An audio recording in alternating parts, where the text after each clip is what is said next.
solve by factoring. All right, those of you who logged in with microphone, can you tell me what would be your first step? You have to put two parentheses. Or no, you put one parenthesis squared. Okay, before we do that, we need to move everything to one side of the equation, let it equal to 0, right? How do you do that? Minus 100 from both sides. So we subtract 100 from both sides of the equation. Here I get x squared minus 100 equal to 0. So what do we do next? Anyone?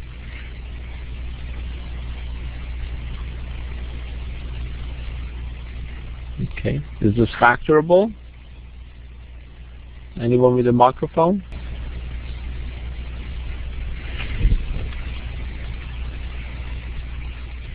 So Neat, what do you think we should do next? Factor them. We should get x minus 10 times x plus 10 equals 0. Right, so this is a difference of square. A minus b times a plus b. Your first term here is x. And your next term, second term is 10. 10 times 10 is 100.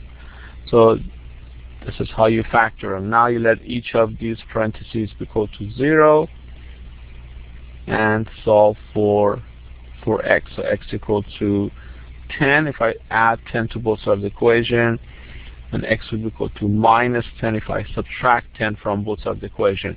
Is there any other way we can solve this for x? Anyone know how to solve this differently?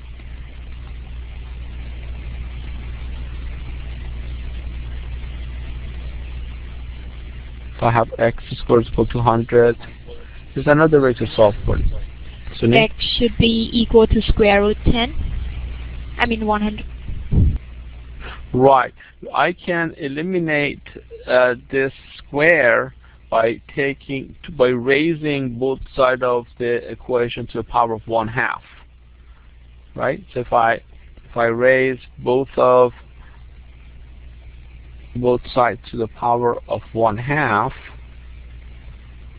you see how that 2 and 1/2 turns to 1. So really, a to the power of 1/2 is the same as square root of a. So in other words, I'm taking the square root of both sides. If I take the square root of both sides, square root of x squared would be x, and square root of 100 would be 10. But when you do that, you have to remember that there are two solutions there. Don't forget the plus and minus pair. So x equal to 10 or x equal to minus 10. So we get the same answers as we solve this by factoring. So in general, if I have x squared is equal to any number like k, you can remember x would be equal to plus and minus square root of k. That's another way to solve for x. But here's to solve by factoring, so the first method would be the one that we should use.